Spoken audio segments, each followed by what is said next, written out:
Hello students, तो इस video का जो हम लोग का टॉपिक है वो है the outbreak of revolution part 3। तो इस टॉपिक को जो हम लोग अपने पिछले 2 वीडियो से जो है कवर कर रहे हैं। तो ये जो हम लोग का वीडियो है ये जो है द आउटब्रेक ऑफ रेवोल्यूशन, ये पार्ट 3 है। और इससे पहले जो है हमने इस टॉपिक का जो है 2 और पार्ट जो है कवर कर रखा है। तो अगर आपने उन वीडियो को नहीं देखा तो ज़रूर देख ले, उसका लिंक जो है आपको नीचे डिस्क्रिप्शन में मिल जाएगा। तो चलिए स्टार्ट करते हैं। तो पिछले वीडियो तक जो है हमने ये जान लिया था कि किस तरीके से जो नेशनल असेंबली है तो वो जो है जो कॉन्स्टिट्यूशन है वो जो बनाना स्टार्ट कर देती है। और नेशनल असेंबली को जो है बहुत लोग जो है सपोर्ट भी करते हैं, और उसमें से जो है कुछ फर्स्ट स्टेट के भी लोग होते हैं। तो ये सब चीज़ें हमने जान लिया है। अब वहाँ से जो है हम लोग कंटिन्यू करते हैं। तो देखिए, जब जो नेशनल असेंबली होती है, ठीक है, नेशनल असेंबली जो एक ग्रुप होती है जो कि कॉन्स्टिट्यूशन बनाती है, जैसे कि मैंने आपको पिछले वीडियो में जो है बता रखा है।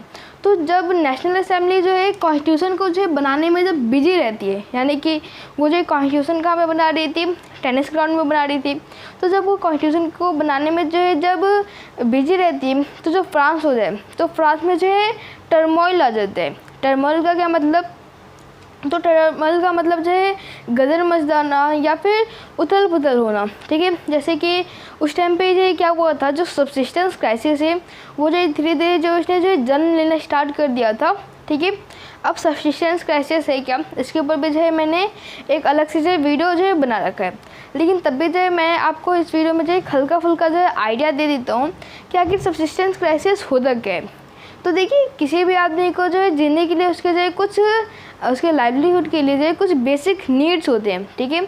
अगर वो जो है उसको वो जो है बेसिक नीड्स नहीं मिलते तो वो जो आदमी है वो जो नहीं जी पाएगा, ठीक है। बेसिक नीड जैसे कि इसमें से जो फूड आ गया।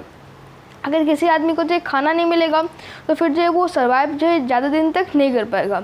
तो सब्सिस्टेंस क्राइसिस का जो मतलब ये होता है कि जो हम लोग के जीने का जो मतलब हम लोग का जो लाइवलीहुड के जो बेसिक नीड्स होते हैं, जैसे कि फूड हो गया, तो जब वो खतरे में आ जाती है, जैसे कि वो किसी को मिल नहीं पा रहा, तो उस टाइम पे जो सिचुएशन होता है उसी सिचुएशन को जो सब्सिस्टेंस क्राइसिस कहते हैं। अगर आपको इसको और डिटेलिंग में जानना है तो आप जो सब्सिस्टेंस क्राइसिस जो टॉपिक है जिसके ऊपर मैंने वीडियो बना रखा है तो उसको जो आप जान सकते हैं, उसको जो देख सकते हैं, जिसका भी लिंक जो है आपको डिस्क्रिप्शन में मिल जाएगा।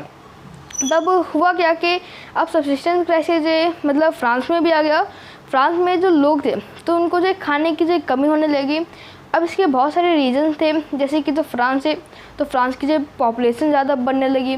लेकिन जो अगर हम बात करें एग्रीकल्चर के फील्ड में उतनी जो है ज़्यादा डेवलपमेंट नहीं हो पा रही थी। ऊपर से फिर और भी जो है बहुत सारे रीजंस थे जिससे जो फ्रांस है तो फ्रांस में जो सब्सिस्टेंस क्राइसिस जो है मतलब इस जो सब्सिस्टेंस क्राइसिस है वो फ्रांस में जो है आ गया था। और कभी कभी जैसे कि बैड हार्वेस्ट होता था, ठीक है। कभी कभी जैसे कि बर्फ़ के ओले पड़ जाते थे, क्योंकि फ्रांस जो है क्या होता है जिधर जो अधिकतर जो ठंडी का मौसम होता है तो उधर बर्फ़ और के जो ओले होते हैं मतलब तो वो जो गिरते रहते हैं, तो उससे भी जो फसलें जो होती थी वो ख़राब हो जाती थी। तो जब ऐसा होता था तो अब जो फूड ग्रेन्स की जो प्राइस होती थी वो जो बढ़ा दी जाती थी। अब जब फूड ग्रेन्स की जब प्राइस बढ़ा दी जाती थी तो कोई भी जो एक आम आदमी है उसके पास जो इतने पैसे नहीं रहते थे कि वो जो उस फूड ग्रेन्स को ख़रीद सके। और तो और जो उसको टैक्स भी जमा करना है और उसके जो घर के और भी बहुत सारे खर्चे। तो इसलिए जो है अब क्या हुआ कि जो है लोग के पास जो है खाना भी नहीं बच रहा था। और जो अमीर लोग थे वो जो है पहले से ही जो है फूड ग्रेन्स को जो स्टोर करके रख लिए थे। तो इस हिसाब से जो है सब्सिस्टेंस क्राइसिस जो है उस टाइम पे आ गया था जब जो नेशनल असेंबली है जब जो है वो कॉन्स्टिट्यूशन बना रही थी। तो उसी टाइम पे जो है क्या हुआ था कि जो फ्रांस है तो वहाँ पे जो है टर्मोइल आ गया था, गदर मच गई थी। गदर क्यों मची थी? क्योंकि वहाँ पे जो है फ्रांस में सब्सिस्टेंस क्राइसिस जो है उस टाइम पे जो है आ गया था। तो अब देखिए, जब सब्सिस्टेंस जब प्राइस जब आया था फ्रांस में, ठीक है, तो फूड ग्रेन्स की जो प्राइस है वो जो है बढ़ गई थी, जैसे कि मैंने आपको बताया। और प्राइस भी बढ़ गई थी। ऊपर से क्या होता था कि अगर किसी भी आदमी को जो है चाहिए फूड ग्रेन्स तो वो जो है शॉप में जाएगा, ठीक है। तो जहाँ पे भी जो है फूड ग्रेन्स को जो है बेचा जाता था वहाँ पे जो लड़ाई हो जाया करती थी अक्सर, ठीक है। लोग जो आपस में लड़ाई करने लगते थे कि इतना मेरा है, ठीक है, ये मैं लूँगा। इस तरीके से जो है बहुत ज़्यादा जो है लड़ाई होने जो है स्टार्ट हो गए। तो जब इस तरीके से जब लड़ाई जो है होना स्टार्ट हो गया, तब राजा ने क्या सोचा, जो लुई 16 थे उन्होंने क्या सोचा कि मैं आकर जो आर्मी को जो सिटीज़ में भेज देता हूँ। और तो आर्मी को वो जो इसलिए भेजना चाहते थे ताकि जो लड़ाई हो रहे हैं जो छोटे मोटे, उनको जो रोका जा सके। इसलिए जो लुई 16 है वो अपने आर्मी को जो कहाँ पे शिफ्ट कर देते हैं, सिटी में जो शिफ्ट कर देते हैं, जो सिटीज़ होती है। तो जब वो सिटीज़ में शिफ्ट कर देते हैं तो वो जो क्या करते हैं, जो लुई 16 होते हैं उनका जो है मकसद क्या था, आर्मी को जो सिटीज़ में जो है पहुँचाने के लिए, ताकि जो आर्मी से जो लड़ाई हो रहे हैं तो आर्मी जो है उनको रोक सके। लेकिन जब आर्मी जो है जब सिटीज़ में आ रही थी, तब उसको जो लोगों ने क्या सोचा, एक तरह से एक अफवाह फैल गई कि जो राजा है उन्होंने जो आर्मी को ये आदेश दे दिया है कि लोगों को जो मारा जाए, पीटा जाए, जो भी देखे उसको जो उसके ऊपर जो गोली चला दिया जाए। इस तरीके से अफवाह फैल गई। तो अब लोगों ने क्या करना स्टार्ट कर दिया, जो सिपाही जो उनके अगेंस्ट में जो है फाइट करना स्टार्ट कर दिया।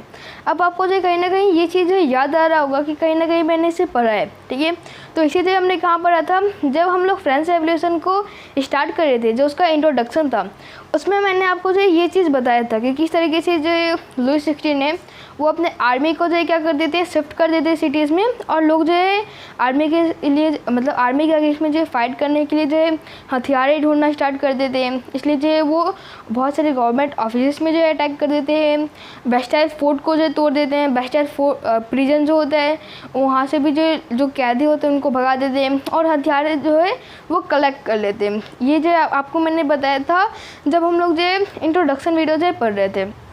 तो अब आपको पता चल गया होगा कि वो चीज़ है मैंने आपको शुरुआत में क्यों बताया था, क्योंकि जो सब्सिस्टेंस क्राइसिस आ गया था और जो लोगों ने अफवाह फैला दिया था कि जो आर्मी आ रही है, तो आर्मी आ रही थी सब्सिस्टेंस मतलब जो लोग जो लड़ाई कर रहे हैं उसको रोकने के लिए। लेकिन लोगों ने क्या सोचा कि आर्मी जो हम लोग को मारने पीटने के लिए आ रही है, इसलिए जो वो छोटी सी इवेंट हुई थी और वहाँ से जो फ्रेंच रेवोल्यूशन जो मतलब स्टार्ट हो गया था, ठीक है।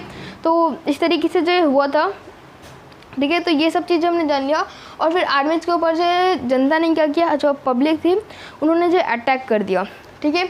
अब ये सब जो हुआ उसके बाद फिर अब क्या हुआ कि अब लोगों को जो इस देखिए अधिकतर जो लड़ाई हुआ है फ्रांस में, ठीक है, तो लोगों ने जो डर के मारे जो उस लड़ाई को जो किया है, या फिर जो अफवाह फैल गई है कि इस तरीके से हो रहा है तब जो लड़ाई हुआ है, ठीक है। तो यहाँ पे एक अफवाह फैला था, इसलिए जो लोगों ने जो लड़ाई कर दिया।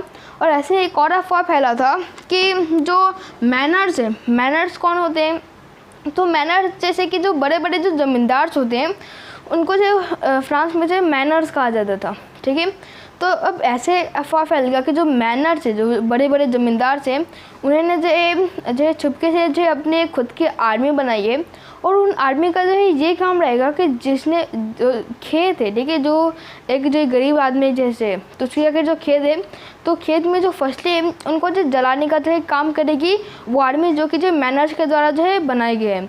तो इस तरीके से एक अफवाह फैल गया। अब इसके अगेंस्ट में भी जो है लोगों ने क्या किया, आवाज़ उठा दिया और जो मैनर्स है तो मैनर्स के ऊपर जो अटैक कर दिया, और साथ में जो चितूस थे उन पर अटैक कर दिया। अब चितूस क्या होता है, जो चितूस जो है उस जगह को कहा जाता है जहाँ पर जो फूड ग्रेन होता है वो स्टोर होता है। तो अब जो लैंडलॉर्ड्स होते थे, ठीक है, तो लैंडलॉर्ड्स के पास जो है दिखती सी बात वो अमीर हुआ करते थे और उनके पास जो फूड ग्रेन्स भी जो है ज़्यादा होती थी। तो एक जो क्या करते थे, एक जगह बना देते थे जहाँ पे जो है वो अपने फूड ग्रेन्स को जो है कलेक्ट करके जो रखा करते थे, स्टोर करके रखा करते थे। तो लोगों ने जो वहाँ पे अटैक कर दिया, ठीक है, किस उम्मीद में कि उनको जो उस जहाँ से भी जो फूड ग्रेन है तो वहाँ से जो उनको कुछ फूड ग्रेन मिल पाए, ठीक है, जिससे जो वो अपना जो गुजारा कर सके। तो इस तरीके से आर्मीज के ऊपर भी अटैक कर दिया। तो अधिकतर जो लड़ाई हो रही है वो लोगों ने जो एक तो अफवाह फैल गया है इसके लिए किया है, और जो है डर के कारण जो है उन्होंने ये लड़ाई को जो है किया है, इस तरीके से हो गया। और जब ऐसा जब होने लगा तो इस टाइम तक जो कॉन्स्टिट्यूशन था जो कि नेशनल असेंबली बना रही थी टेनिस ग्राउंड में, वो भी जो है कम्प्लीट हो गया था। अब जब ये सब चीज़ हुआ कि आर्मी को जो है हरा दिया, आर्मी के ऊपर अटैक कर दिया, फिर मैनर्स के ऊपर अटैक कर दिया, तो अब जो लुई 16 थे फ्रांस के जो किंग थे, तो उनको जो है ये भी डर लगने लगा कि कहीं जो है वो लोग मेरे ऊपर भी जो है अटैक ना कर दें। तो अब क्या हुआ कि जब नेशनल असेंबली ने जो है उस टाइम तक कॉन्स्टिट्यूशन बना लिया था। तब नेशनल असेंबली ने जो है लुई 16 को जो है उस कॉन्स्टिट्यूशन को जो है एक्सेप्ट करने के लिए जो है बोला, और लुई 16 जो पहले से जो है डरे थे, तो डर के कारण जो उन्होंने उसको जो एक्सेप्ट भी कर लिया कि आखिर मैं अभी एक्सेप्ट नहीं करूँगा तो फिर जो है मेरी जान भी जो है यहाँ पे नहीं बचेगी। तो इस तरीके से जो है क्या हुआ कि जो लुई 16 ने, तो जो नेशनल असेंबली जो कॉन्स्टिट्यूशन बना रही थी उसको जो है लुई 16 जो है एक्सेप्ट कर लेते हैं। तो यहाँ तक जो हमने जान लिया the outbreak of revolution part 3। अब नेक्स्ट वीडियो में हम जानेंगे, नेक्स्ट वीडियो का हम लोग का टॉपिक रहेगा France become an constitutional monarchy. ठीक है, फ्रांस बिकम मतलब जो फ्रांस होता है वो किस तरीके से जो है कॉन्स्टिट्यूशनल जो है मोनार्की बन जाता है, यानी कि मोनार्की रहता है फ्रांस में, लेकिन साथ में जो कॉन्स्टिट्यूशन भी होता है। जैसे कि आज की हम बात करें तो आज जैसे कि ब्रिटेन है, ब्रिटेन में जो मोनार्की भी है, और फिर जो मोनार्की जैसे कि जो क्वीन है वहाँ की, तो वो जो कॉन्स्टिट्यूशन के दायरे में जो है सारे काम करती है। तो उस टाइम पे जो फ्रांस में भी इस तरीके से जो है सिचुएशन आ जाता है। तो ये जो हम लोग का टॉपिक है France become an constitutional monarchy, इसे जो हम अपने नेक्स्ट वीडियो में जानने वाले हैं। तो मिलते हैं आपसे नेक्स्ट वीडियो में। Thank you very much.